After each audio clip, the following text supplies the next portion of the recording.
Qu'est-ce que le stop motion? Ou plus précisément, quel est son principe?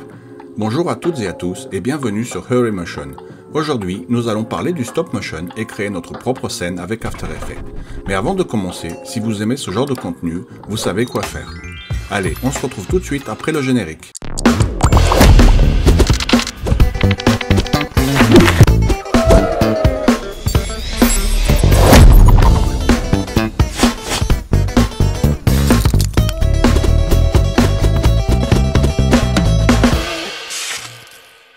Pour la petite histoire, l'animation en volume ou animation pas à pas, mais désignée surtout par le terme anglais stop motion, a été découvert par le comédien et réalisateur américain James Stewart Blackton et Albert E. Smith, qui avaient réalisé ensemble en 1898 The Humpty Dumpty Circus. En 1906, il utilise pour la première fois ce qu'en France on appellera par la suite le mouvement américain.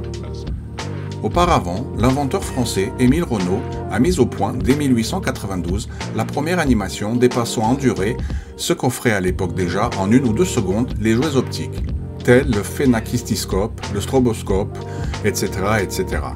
C'est-à-dire 1 ou 2 secondes de dessin mis en mouvement cyclique. James Stewart Blackton commence à filmer image par image des dessins à la craie qu'il a tracés sur un tableau noir et qu'il transforme à chaque coup d'éponge en un nouveau trait entre chaque prise de vue effectué à l'aide d'une caméra argentique dont il a modifié le mécanisme. Ainsi, il réalisa le premier film d'animation Humorous Faces of Funny Faces, filmé image par image en 1906. Ici, pour nous, la technique consiste à animer image par image une photo fixe d'une scène fixe. Non pas des dessins faits à la craie sur un tableau noir, mais des objets immobiles réels, dotés de volumes tels des figurines articulées, des maquettes, de la pâte à modeler, mais aussi du papier. Ainsi, cela permet de créer l'illusion qu'ils sont dotés d'un mouvement naturel. La seule conséquence négative de cette procédure est qu'en faisant de l'image par image, on supprime le flou de mouvement, ou motion blur en anglais. Ainsi, le rendu donne alors une impression de cisaillement et de manque de fluidité. Mais rassurez-vous, il y a certaines techniques qui peuvent être utilisées afin de rendre l'animation un peu plus fluide. En bref, pour faire court et finir la petite histoire, je vais vous citer quelques exemples de films que vous avez certainement dû voir ou du moins en entendre parler suivant votre âge. En 1925, aux États-Unis, c'est Willis O'Brien qui réalise les effets spéciaux du film Le Monde Perdu et de King Kong de 1933. Il participe également aux effets spéciaux du film Jason et les Argonautes sorti en 1963 avec la fameuse scène de la bataille de squelettes. Dans les années 1970-1980, ILM, Industrial Light and Magic, la fameuse boîte par excellence des effets spéciaux d'Hollywood, créée en 1975 par George Lucas, oui, le papa de Star Wars. C'est Phil Tippett qui est certainement le plus reconnu dans le domaine, car ayant travaillé sur les films que l'on connaît tous, comme dans Star Wars épisode 5, l'Empire contre-attaque, il a travaillé sur le fameux Tam-Tam que Luke monte sur Hoth, la planète des glaces, et le fameux AT-AT de l'Empire. Ou encore sur les AT-ST dans le Retour du Jedi, et sans oublier le fameux ED-209 de Robocop, et bien d'autres pour ne citer que cela. Ici, Phil Tippett utilise une variante de la technique stop motion appelée Go Motion, un procédé qu'il a développé. Cela consiste à bouger un peu le sujet lors de la prise de vue dans la direction du mouvement que l'on veut représenter afin de donner l'impression d'un flou de mouvement et de tromper l'œil humain qui est habitué à percevoir flou ce type de mouvement rapide. Bon, maintenant commençons notre essai à nous. Pour ma part, c'est un premier essai, alors s'il vous plaît, soyez indulgents. Pour cela, j'ai utilisé une planche qui me sert de table, que j'ai recouverte d'un fond vert, pour incruster mon sujet dans la scène. Mais vous pouvez tout aussi bien prendre vos images sur le vif avec déjà un décor existant, comme par exemple pour le Lego. J'ai ensuite utilisé un éclairage en plaçant 2 lampes LED de chaque côté pour mieux gérer les ombres. Pour l'appareil photo, vous pouvez utiliser votre smartphone avec un socle ou un trépied pour éviter de faire bouger. Et si vous avez une montre connectée, c'est encore mieux, vous pourrez ainsi déclencher à distance pour éviter les mouvements inutiles. Ici, moi j'ai placé mon EOS 5D Mark III de chez Canon sur un trépied. Certes, le boîtier se fait un peu vieux comparé aux nouveaux modèles et leur technologie, mais croyez-moi, il fait encore bien le taf si on sait s'en servir bien sûr, ce qui n'est pas mon cas. Et les connaisseurs ne pourront que confirmer mes dires. Donc, une fois tout mon matériel placé, j'ai commencé à photographier image par image les mouvements de ma figurine. J'ai utilisé la figurine du xénomorphe original du film Alien 8e passager de Ridley Scott de 1979. Pour rendre ma scène plus intéressante, j'aurais bien aimé utiliser d'autres figurines, comme celle d'Ellen Ripley par exemple. Mais malheureusement, je ne la possède pas. Pour fixer ma figurine, afin qu'elle ne tombe pas, j'ai utilisé de la pâte à modeler, et je vous avoue, ce n'est vraiment pas évident. Mais il faut savoir trouver des solutions pour faire ce que l'on a en tête. Si vous utilisez des Lego, ce sera quand même plus facile car ils ont tous des trous sous les pieds. Une fois avoir fini de photographier ce premier essai, et ayant seulement pris 138 photos, oui que 138, j'avoue ce n'est pas beaucoup, mais c'est quand même très long à faire et pas évident du tout, surtout quand c'est une première fois. Mais c'est en essayant qu'on apprend. Une fois avoir tout téléchargé sur mon PC, je crée une nouvelle composition et la renomme en stop motion. Je clique sur OK, je sélectionne toutes mes images et les importe dans After Effects. Toutes sélectionnées, je les glisse dans la fenêtre pour créer une nouvelle composition. La fenêtre de composition à partir de la sélection s'ouvre, vous cliquez sur composition unique et les options de sélection durée fixe à une image. Pour le calque de séquence, vous cliquez sur recouvrement et pour la durée, vous choisissez 3 images avec un fondu calque à l'avant. C'est pour adoucir la transition entre chaque calque et ainsi créer moins de saccades entre les images.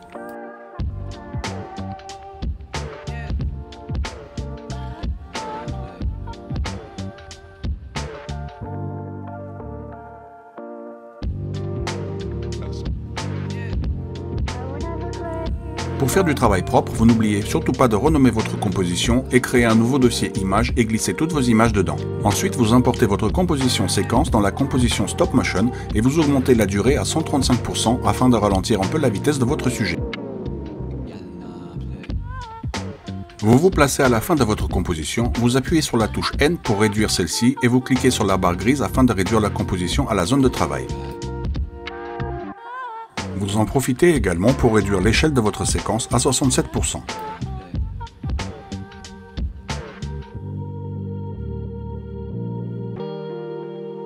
Maintenant, on va incruster notre sujet avec l'effet K-Light.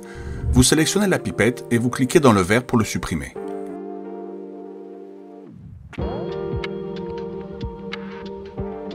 Ensuite, vous déroulez l'option Screen Matte et vous jaugez le clip Black jusqu'à faire disparaître le plus possible les traces restantes. Ensuite, vous jaugez l'option Screen Shrink Grow pour ajouter un léger contour au sujet. Ensuite, sur l'option Screen Softness, vous passez la valeur à 3% afin de pouvoir adoucir les bords du sujet.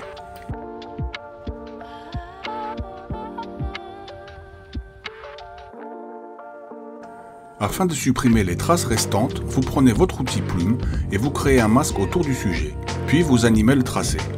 Maintenant, vous importez une image qui va vous servir d'image de fond. Vous la renommez en BG pour Background et vous l'ajustez à la taille.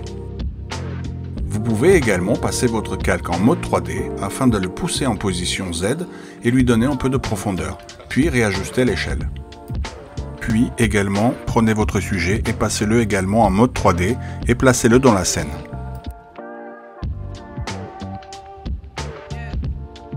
N'oubliez pas également de le renommer.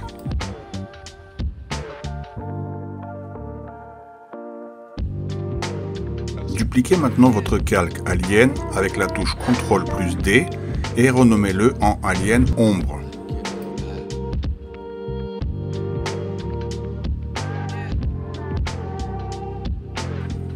Faites une rotation de votre calque Alien Ombre et ajustez-la au pied de votre calque Alien principal. Si votre ombre est coupée, n'hésitez pas à pousser votre calque image de fond Background en position Z et réaugmenter son échelle. Maintenant, on va travailler un peu sur le compositing de notre sujet afin de le faire mieux correspondre avec notre fond. Pour cela, on va lui appliquer un effet de teinte afin de le désaturer et lui appliquer une couleur correspondante à notre image de fond. Et également ajuster le facteur dans les 50%. Puis on va lui ajuster un flou accéléré et on va régler son rayon à 1 avec une irritation de 1. Pour embellir et éclairer notre scène, on va ajouter 3 lumières, une ambiante et 2 ponctuelles. N'oubliez pas, pour que les lumières fonctionnent, il faut que vos calques soient en mode 3D et l'option Accepte les lumières soit enclenchée dans les paramètres options de surface du calque.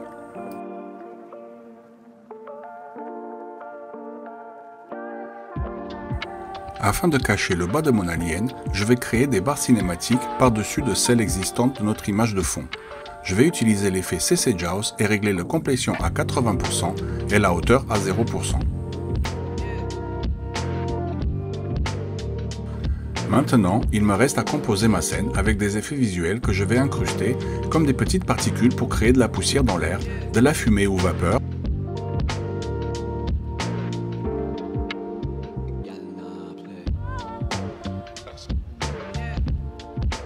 On va maintenant dupliquer notre image de fond avec CTRL D et lui appliquer un effet de CC Radial Blur pour créer une lumière volumétrique.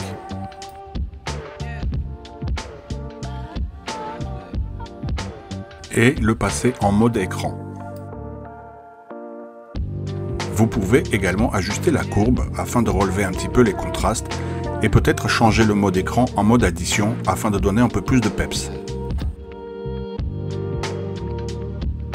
Maintenant, je finis d'ajouter en incrustation mes effets visuels.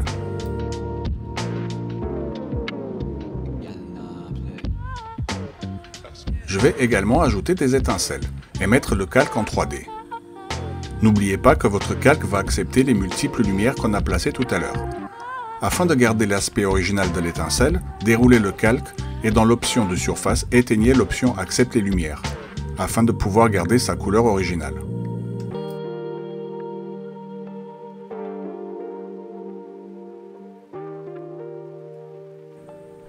Pour finaliser notre scène, je vais ajouter un calque d'effet, je vais le renommer en CC, correction colorimétrique, auquel je vais ajouter à nouveau une courbe afin d'ajuster les courbes. Puis, je vais lui ajouter un effet de bruit pour donner du grain à notre film. Le grain, je vais le mettre à 6%.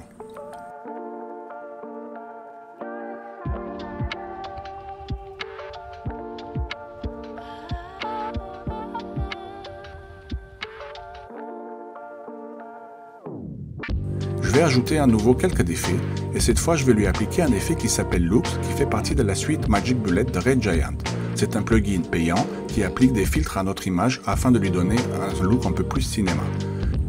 Je vous mets le lien dans la description si ça vous intéresse.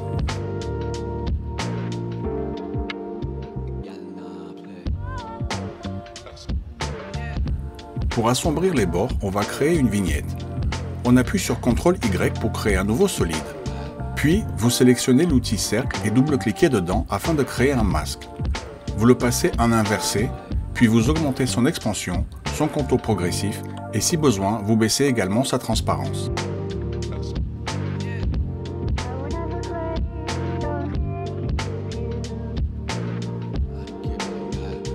Je veux maintenant appliquer un effet de scintillement sur la lumière volumétrique de mon arrière-plan. Pour cela, je déroule mon calque et sur l'option Transparence, j'applique une expression en appuyant sur Alt gauche clic pour ouvrir l'éditeur d'expression. Et je tape l'expression suivante. Random, entre parenthèses, 100,90, fermez la parenthèse. Ainsi, mon calque va aléatoirement passer de 90% d'opacité à 100% d'opacité et donner l'effet d'un scintillement.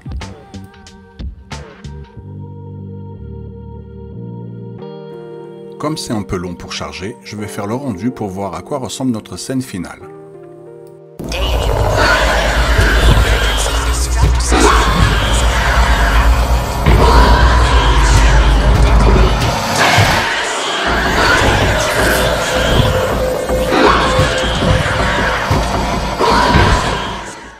Voilà, on est arrivé à la fin de ce tuto, merci de l'avoir regardé et en tout cas j'espère qu'il vous aura plu.